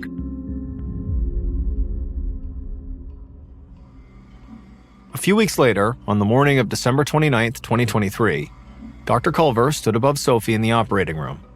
The exploratory surgery had been going on for about an hour, and so far, there had been no major revelations. The room was nearly silent, despite the small group clustered around Dr. Culver. He had invited some different medical experts to attend the operation in case he did encounter something unusual. And as Dr. Culver probed the inside of Sophie's abdomen, something caught his eye. At first, he didn't recognize it, but as he looked closer, he gradually realized what it was. And he couldn't believe his eyes. Dr. Culver pointed it out to his colleagues, and they were all equally astonished. Finally, right before their eyes, was the source of Sophie's affliction. What Dr. Culver had discovered was a piece of Sophie's appendix. The appendix that supposedly had been fully removed in 2014. Somehow, the doctor who performed that surgery had missed a small section of it. Over the 7 years since that operation, this finger-shaped piece of her appendix had grafted itself to Sophie's right ovary. That caused major problems because the appendix is also attached to the large intestine. That meant that Sophie's leftover appendix was dumping waste, including liquefied fecal matter, directly into her ovary. And from there, the waste flowed straight into Sophie's fallopian tubes. This is why Sophie never stopped getting sick. But Dr. Culver's discovery raised as many questions as it answered. Why had Sophie's doctor even performed that appendectomy if it wasn't causing her health issues at the time? And how could any surgeon have failed to see that there was still a piece of the appendix sitting in Sophie's body? And why had none of the countless health professionals who had cared for Sophie over the years ever detected the stray section of organ during one of Sophie's many CT scans? Dr. Culver would never know, but Sophie was just lucky that he found it when he did. 10 months after Dr. Culver removed the piece of leftover appendix, Sophie was given a clean bill of health, for real. Her abdominal pain and other symptoms never returned. Despite all the suffering she endured, it does not appear like Sophie decided to take any legal action against any of her doctors. It appears she decided to turn her attention to the future instead. Of 1748, Timothy Dexter was born in a town just north of Boston, Massachusetts called Malden. Despite being incredibly dim-witted, Timothy always believed he was going to strike it rich one day. But looking around at his family, who were a bunch of poor farm laborers, Timothy realized he would need to make some big moves if he wanted that dream to become a reality. When he was just 8 years old, he decided he would make the first of his many big moves. And this move was to drop out of second grade and go to work on a farm and then on to a leather tannery. For years, he worked hard, earning more money than his family had ever made, but he knew this line of work was not going to make him rich. And so when he was 19 years old, he decided it was time to make yet another big move. He sold his best suit and used the money to relocate farther north to another Massachusetts town called Newburyport. He believed with their booming economy, he was bound to make some additional money there.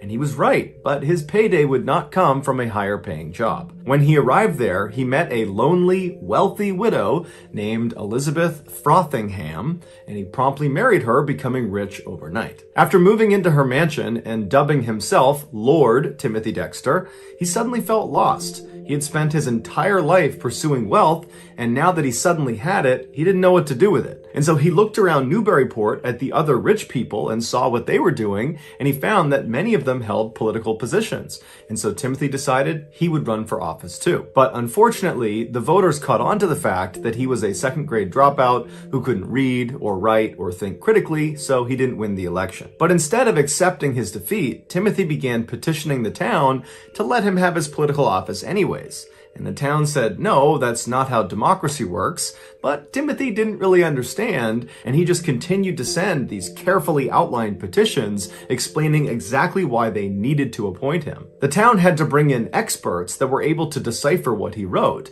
because Timothy was deeply illiterate, and his petitions were so riddled with spelling mistakes and were so confusing that at first glance it looked like it was written in a foreign language. After they deciphered them, they would immediately deny them, but Timothy just continued to send them. And so finally the town got so fed up with all of his petitions that they decided they would just give him a fake political title just to get him to stop and to low-key humiliate him. They offered him the title of the Informer of Deer, and they told him his job was to look high and low all over Newburyport for any signs of deer activity. And the joke was, in Newburyport, there are no deer. But Timothy did not find this humiliating. He did not see the joke in it. He took it very seriously and believed his petitions had worked. And so he took his political title and with great enthusiasm, he got to work, spending all hours running all around the town, carefully documenting all deer activity, of which there was none. At the end of his term, Timothy felt like he had accomplished a lot as the Informer of Deer and was ready to move on from political office.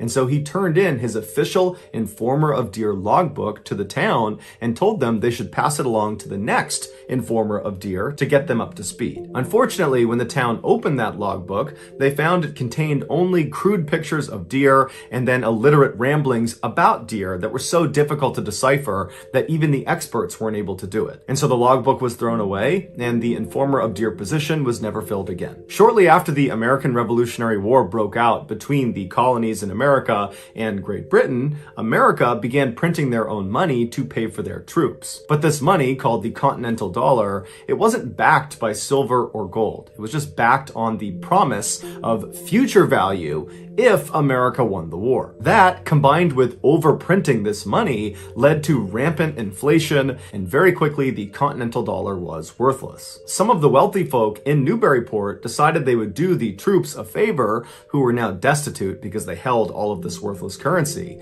And these wealthy people offered to buy all of their Continental currency for a fraction of the price, which was better than nothing. When Timothy saw all these rich people doing that, he quickly jumped on the trend. But he didn't view this as doing a favor for these troops that needed the money. He viewed this as a great investment opportunity. He believed America was going to win this war and that eventually this currency was going to have lots of value. And so he invested all of his savings into buying back the Continental Dollar. When word spread that Timothy had made this terrible investment, because at the time, nobody was predicting this currency would have any worth, really even if America won the war. When they found out that Timothy had made this ridiculous investment, his peers, the other wealthy folk in Newburyport, they were thrilled. They were so annoyed by Timothy, and they didn't like the fact that he was kind of on their level because he had some money. And so they were excited to see him go bankrupt. But sure enough, at the end of the American Revolution, when America won the war, Congress made good and backed the currency, making Timothy one of the richest people in America overnight. Right away, Timothy used used his second big windfall of cash to purchase the most luxurious mansion in the richest neighborhood in all of Newburyport. But beyond that purchase, he didn't really know what to do with all of this money. It was very overwhelming. And so after several weeks of deep introspection where he tried to figure out, who he was now and what he wanted to be, it suddenly became clear to him. He needed to construct 40 wooden statues of random famous men on his front lawn. These statues included George Washington, Napoleon Bonaparte, Thomas Jefferson, and of course himself. The inscription under his statue read, "The first in the East, the first in the West, and the greatest philosopher in the Western world." After his sculpture was done, Timothy went out to inspect all 40 statues, and he discovered what he believed to be a huge discrepancy on one of them. Underneath Thomas Jefferson's replica, it said the author of the Declaration of Independence, which is accurate. But he told his sculptor that he was supposed to put down the author of the Constitution. And the sculptor very gently said, "That's not right. It should be the Declaration of Independence." Timothy became irate. He was not having it. And so he ran into his mansion and came out with his oversized hunting rifle and began firing at the sculptor's feet until he made the change. After Jefferson's title was fixed, Timothy noticed another discrepancy on another statue. He walked over to the George Washington replica and looked underneath it at the inscription, which said George Washington. And Timothy just shook his head, got out a paintbrush, covered it up, and wrote one word: Pitt. Just Pitt.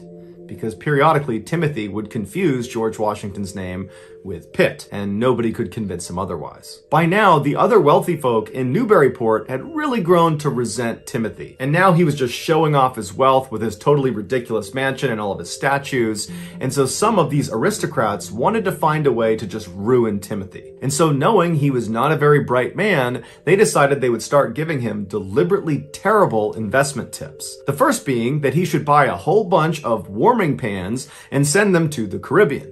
A warming pan is like this big frying pan that you load up with hot coals and you slide under your bed to stay warm at night. This works really well in a cold environment like Newburyport, but is completely worthless in a warm tropical environment like the Caribbean. But Timothy believed he was being given some great insider trading information and absolutely took this to the bank. And he went and bought 2 ships and he loaded them up with 40,000 of these huge warming pans and he fired them off to the Caribbean.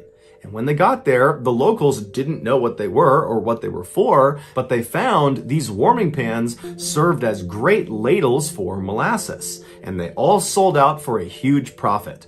And so Timothy went to those aristocrats and he thanked them for their incredible investment tip. These rich people were furious that their plan had backfired, and so they decided they would pitch him another, even worse investment tip that was bound to ruin him.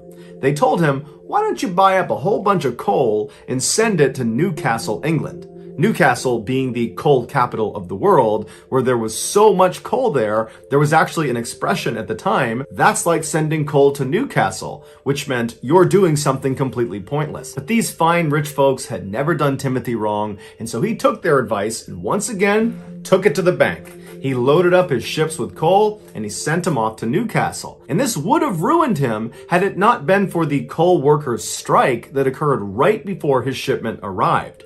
And so when Timothy's coal arrived on the shores of Newcastle, there was a coal shortage and all of his coal sold out for another huge profit. And so once again, Timothy went back to the aristocrats and said, "Thank you for the incredible advice." Now truly irate that their plan has backfired 2 times, these aristocrats got together and said, "Okay, we got to set him up for something that's going to make him fail." And so they pitched him one more terrible investment tip. This was, "Hey Timothy, why don't you go buy all the whalebone you possibly can? Just hoard it, keep it in your house, because someday it's going to get really valuable." At the time, whalebone was extremely expensive and losing its value every single day. But again, Timothy thinks, these people have never done me wrong, I'm going to do just that. And so he went out and he collected thousands of pounds of these rotting whalebones and made a huge stockpile in his basement. And shortly after he had built up this mountain of bone, over in France, it became fashionable for men to wear corsets. And wouldn't you know it, these corsets were made out of whalebone. And so once again, Timothy's investment completely paid off. And so he tipped his hat for a third time to these rich folks that just keep making him more and more money. After these 3 big investment wins, Timothy was very confident and he viewed himself as a shrewd investor. And so he began to believe that he could identify winning investments himself. And so the first winning investment that he identified was to purchase all these stray cats in Newburyport that were lined up for euthanization. Timothy figured these mangy, sick, feral animals would make great house pets in the Caribbean. And so he loaded them all onto his 2 ships, he fired them across the sea, and wouldn't you know it, they sold like hotcakes. Not because they were cute and cuddly, but because, unbeknownst to Timothy, the Caribbean had a huge rat infestation problem in their warehouses, and so his shipment of stray cats arrived at the perfect time. At some point, after all these successful investments, Timothy started to wonder about his legacy. How would people remember him after he was gone? And so there was only one way to find out. Timothy, very elaborately, faked his own death. And as he hid, watching his funeral, he noticed his wife, Elizabeth, wasn't as sad as he thought she should be over the death of her husband. And so he leapt out in front of the thousands of people that were there, and he began beating his wife with his cane. After this, Timothy decided he didn't really like his wife anymore, and so he decided he would just tell people she was dead, even though she was not dead. And so when people came to Timothy's mansion and they saw his wife walking around, clearly alive, Timothy would tell them, "Oh, she's a ghost." And because at this point Timothy was so wealthy and so influential, people just kind of accepted this and began viewing Elizabeth as a ghost. Before Timothy's actual death, he penned an autobiography called A Pickle for the Knowing Ones, a title that to this day people still don't really understand. Inside the book were 24 pages of completely illiterate ramblings with absolutely 0 punctuation. The book was so terrible that it actually sold out very quickly because people thought it was funny to buy this book. After people criticized Timothy for not using any punctuation, Timothy printed a second edition where at the very end he included a single page with 13 lines of just random punctuation marks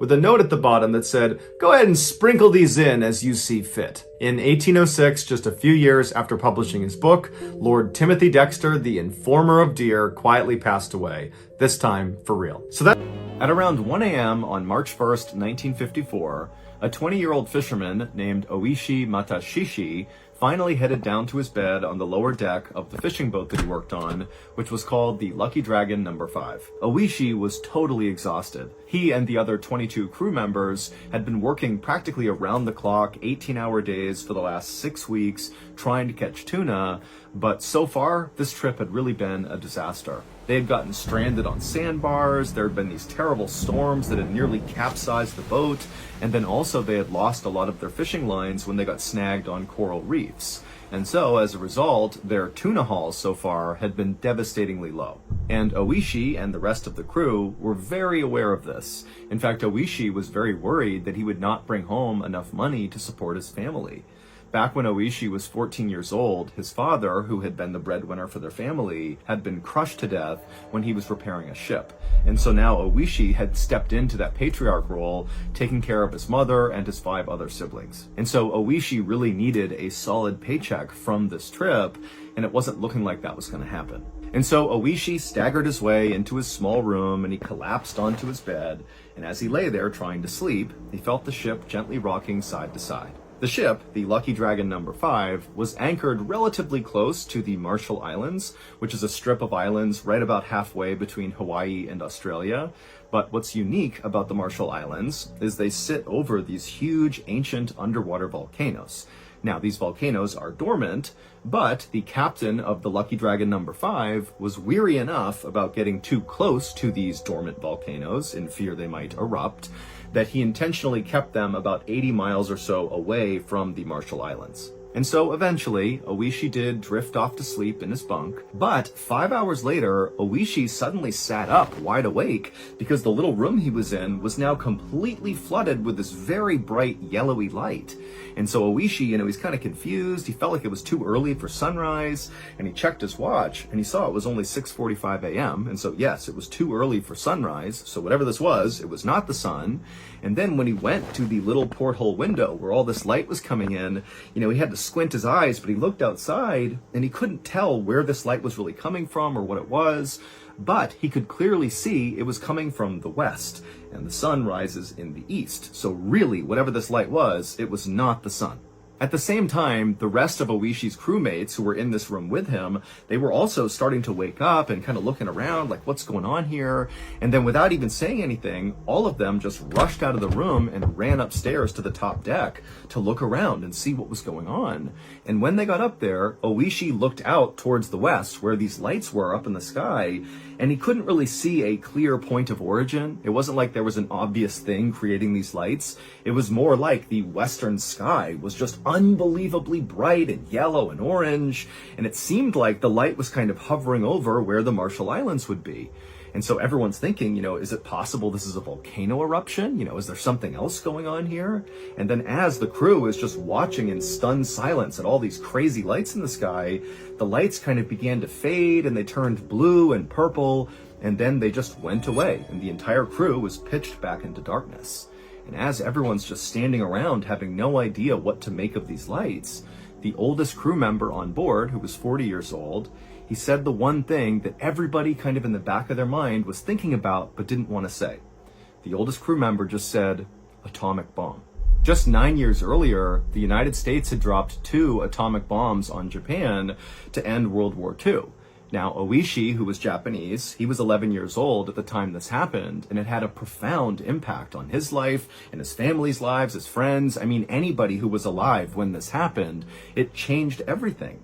But as Oishi and the rest of his crew are kind of staring out to the west, which was all dark at this point, Oishi thought, there's no way this could have been an atomic bomb. Number one, World War II is over, so there's no reason a bomb would get dropped again. And two, when those atomic bombs were dropped on Japan 9 years earlier, it vaporized basically everything and everyone in its path. And so for them to be this close to these huge lights, if that were an atomic bomb, wouldn't they too be vaporized? Like, they would not be able to see that and live. And so Oishi began to tell himself, okay, it probably was not a volcano eruption. It probably was not an atomic bomb. I don't know what it was, but we're okay. And while many of the other people on board the ship felt the same way Oishi did, very quickly the call came out amongst the crew to just go ahead and bring in the lines right now. We don't know what these lights were, but we need to head back to port back in Yaizu, Japan. And so quickly, Oishi and the rest of the crew got to work pulling these lines in and prepping the boat to head back to port. And then at some point after Oishi had done what he was supposed to do, he began walking his way down below to the galley to get some food. But when Oishi was about halfway, he suddenly heard this deafening explosion outside coming from the west where these lights had been, and immediately Oishi just jumped onto the ground, covering his head, thinking that was going to protect him. And as he's laying there listening to this unbelievable exploding sound, he's thinking, oh my gosh, one of those volcanoes under the Marshall Islands has indeed erupted. That's what's happening. And any minute now, a giant tsunami wave from this eruption is going to flip us over. We're going to get killed here. And so Oishi, as this massive exploding sound is going on, he jumps to his feet and he runs upstairs, and he finds the majority of the crew that was still up there had jumped to the ground, and they were just kind of protecting themselves. A couple braver crew members had stood up and were kind of looking out towards the west to see if they could see what was going on, but there were no lights now. It was just these crazy loud exploding sounds coming from the west. And then suddenly all the sound stopped, and Oishi and the crew at that point braced for what they believed was this inevitable tsunami wave that was going to hit them. But the weird thing is after the exploding sound stopped, everything was totally calm. In fact, Oishi glanced over the edge of the boat and he saw the water was totally placid, more calm than normal. And after a few more minutes went by and no massive tsunami wiped them all out, the crew was like, what's going on here? And so as Oishi and the rest of the terrified crew on deck began exchanging wild theories about what these lights and these sounds could have been, ranging from, again, the volcano, or maybe an atomic bomb, or some said maybe an asteroid hit the Earth, and as they're doing that, the ship captain called out again, "Hey, finish pulling in the lines. We need to get out of here right now. We don't know what that was. We don't know what's coming next. We gotta go." Now, for reference, pulling in these lines was not as simple as it sounded. It was kind of a long and complicated process, and so Oishi and the rest of the crew, they began doing their best to pull these lines in as quickly as they could, but when the sun finally rose in the east, the crew on board the Lucky Dragon number 5, as they looked out towards the west, towards the Marshall Islands, they began to notice these weird gray clouds forming over these islands. And as the crew began to talk about these strange looking clouds, they noticed that despite the wind blowing from east to west, these clouds, these weird clouds over the islands, were actually making their way towards them. Basically, they were moving against the wind, which made no sense. And so as these clouds got closer and closer, the ship captain was screaming at Oishi and the others to hurry up, get these lines in, we gotta go, we don't want to wait for this cloud. But it just was taking so long to pull in these lines, and before long, these weird gray clouds had moved directly over them and blocked out the sun. It was like it was nighttime all over again. And as soon as these clouds were right above them, Oishi and the others, they just stopped and looked up, and suddenly it started to rain. Except not normal rain. It was like this weird milky substance, like gray milky color, and it was also hot. And so Oishi put his hands out and he cupped all this weird liquid in his hands, and nobody knew what it was. And then before long, the rain turned into sleet, still kind of gray and milky, and then the sleet turned into what looked like snow. And so Oishi and the others, they had their hands out still, and they were catching these weird snowflakes, but they didn't melt in their hands. They just kind of pooled on their hand and just sat there. Now, Oishi and the others were definitely unsettled by the snow, and frankly by everything that had happened that morning. They really did not understand what was going on, but there was something kind of incredible about this weird substance that was coming out of the sky, to the point where many of the fishermen on board grabbed bags and saved some of this weird mushy snow stuff to bring back home, to maybe show their families and friends, or even to give to science to see if maybe they could study it and see what it was. And so after Oishi and the rest of the crew had kind of gotten over the novelty of this weird snow coming out of the sky, they just got right back to work pulling in these lines. And the whole time, remember, they're getting dumped on by this weird stuff that's not melting, and it's building up on the deck to the point where they have to stop what they're doing and shovel this stuff off the deck just to continue pulling in the lines. And for hours and hours they did that, just under this weird snowstorm. And then finally, right around noon, all the lines had been pulled in, and the ship's captain turned the wheel, and they began heading towards port. The next morning, Oishi woke up inside of his bunk on board the Lucky Dragon number 5. It would take several days to make it all the way back to port. And when Oishi woke up, he was suddenly struck with this intense nausea. And so he got up and stumbled his way into the bathroom, and just kind of out of instinct, he grabbed his toothbrush and began brushing his teeth. And as he did this, he had this weird feeling that his teeth felt like they were loose, that if he brushed too hard with his toothbrush, that he could knock his teeth clear out of his jaw. And then when Oishi spit into the sink, he saw there was all this blood. And so Oishi began to panic, and he opened up his mouth and he stared in the mirror to see if maybe he had lost some teeth, but his teeth looked okay. But again, everything felt wrong, and he felt so sick. And so Oishi, he left the bathroom and went upstairs to the top deck. And when he got up there, he saw many of the other members of the crew, and they looked terrible. Their skin was a weird gray color, and some of them had blisters all over their skin. And so to Oishi and to the other crew members, it now seemed kind of obvious that whatever was coming out of the sky, that weird milky substance and that weird snow that didn't melt, clearly it must be toxic in some way, or maybe it's led to some horrible allergic reaction. And so Oishi and the others began referring to the stuff that came out of the sky as death ash. And the fishermen who had gathered up a lot of this death ash into bags to bring back home were now too scared to even touch the bags. Like, they wanted to take the bags and dump the contents overboard, but the fear of interacting with that weird death ash was too much. And so there were these bags kind of draped all over the ship that nobody went near that contained this stuff. And over the next few days that the Lucky Dragon number 5 continued its journey towards port, Oishi and the rest of the crew members continued to get sicker and sicker. In fact, on one day, Oishi was outside unfurling one of the sails, and as he was hoisting this rope, he noticed the rope was covered in blood. And then when he looked at his hands, he realized it was because his hands were basically disintegrating as he was touching the rope, like his skin was just falling apart. And then in addition to his skin falling off, Oishi's hair began falling out in huge clumps. And he was not alone. Many of the other crew members on board the Lucky Dragon number 5 had the same things going on. It was like everybody was just totally deteriorating, and they all knew it had to be connected to whatever the heck they had heard and seen when there was that explosion and the lights and the stuff raining out of the sky. They didn't know what it was, but it could not be a coincidence. That happened, and now this was happening to them. And so finally, on March 14th, the crew of the Lucky Dragon number 5 pulled into port in Yaizu, Japan, and as they got off, they made this interesting decision to not tell anyone what happened to them.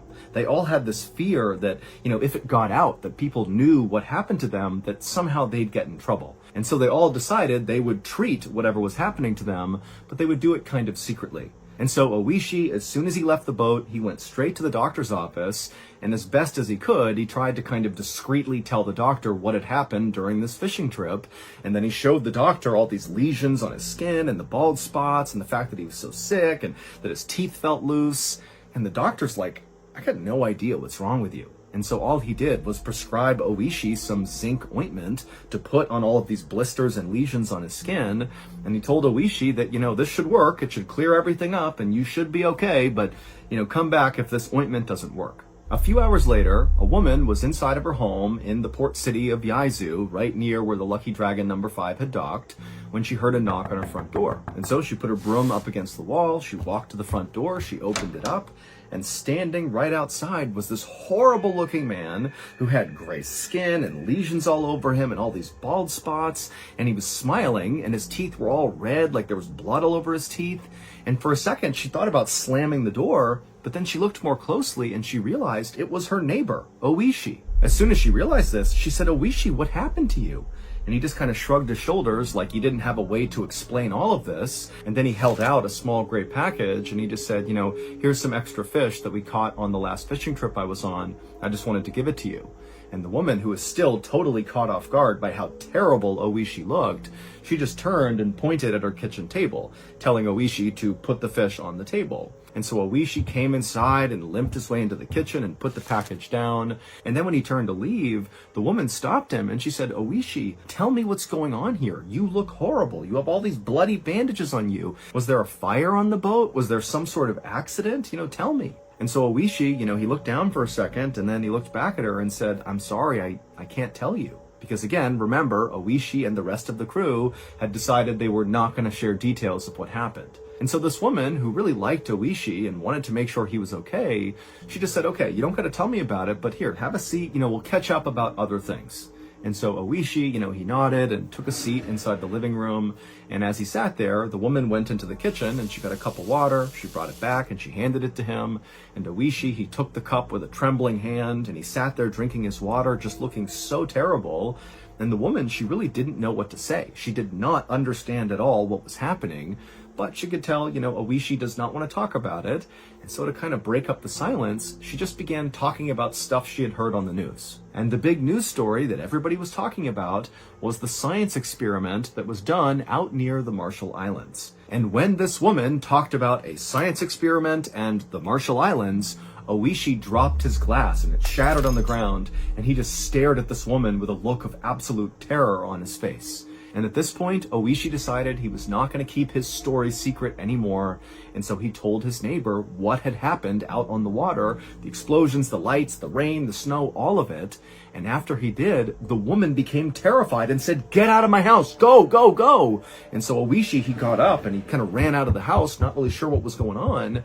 And then the woman, after Oishi was gone, she turned and she realized the package of fish that Oishi had left was sitting inside of her kitchen. And so she screamed and she too ran out the door. Over the next few days, more and more of the fishermen from the Lucky Dragon number 5 began to talk about what had happened out on the water. And as those stories began to circulate, they began to make the news all over the world. And as this happened, fish markets all over Japan had to shut down and destroy thousands and thousands of pounds of fish in fear that it might have come from the Lucky Dragon number 5.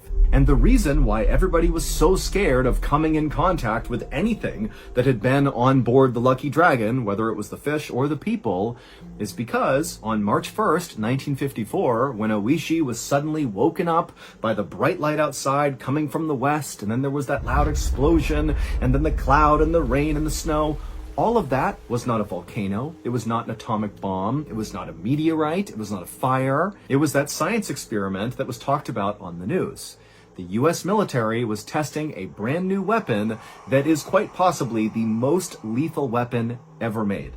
It's called a hydrogen bomb, and for reference, hydrogen bombs are 1,000 times more powerful than atomic bombs. Now, they detonated this hydrogen bomb far away from all of civilization. However, the Lucky Dragon number 5 was just close enough to this explosion that the crew on board the ship became the first humans in history to experience something called fallout, which is when deadly radioactive particles from this explosion get thrown up into the sky from the blast, and then they rain down on you like snow.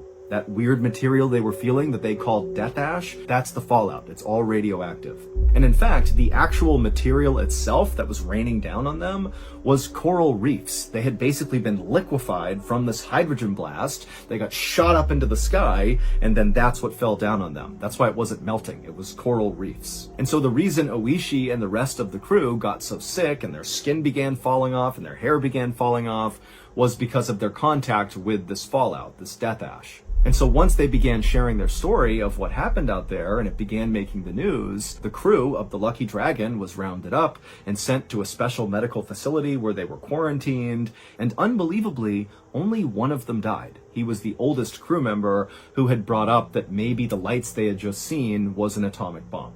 But even though the rest of the crew survived, they would spend the rest of their lives battling strange diseases and cancers, and many of them would become sterilized, and those that weren't, their children often had birth defects. As for Oishi, he gave up being a fisherman and instead became a dry cleaner, but he wound up spending the bulk of the rest of his life being an anti-bomb advocate and author until his death in 2021, when he would pass away at the age of 87.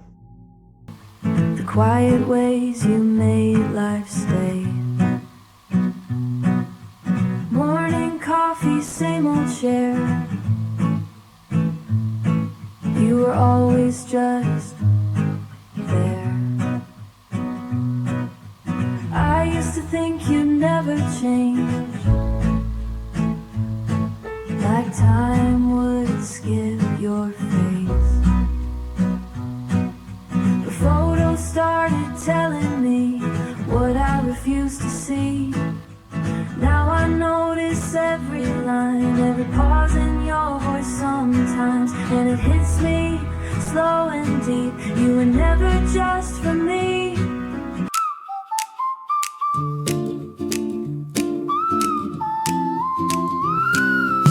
We kept the sunset in our pockets, golden streaks beneath our skin, running fast through summer doorways, chasing days we couldn't pin. Our laughter caught in shining echoes, skipping like stones across the breeze. We didn't know what love could feel like, but it found us with such ease. And every heartbeat drummed in time with wild horizons in our eyes. Oh, we were burning bright as the sky, learning how to paint fire on the wind.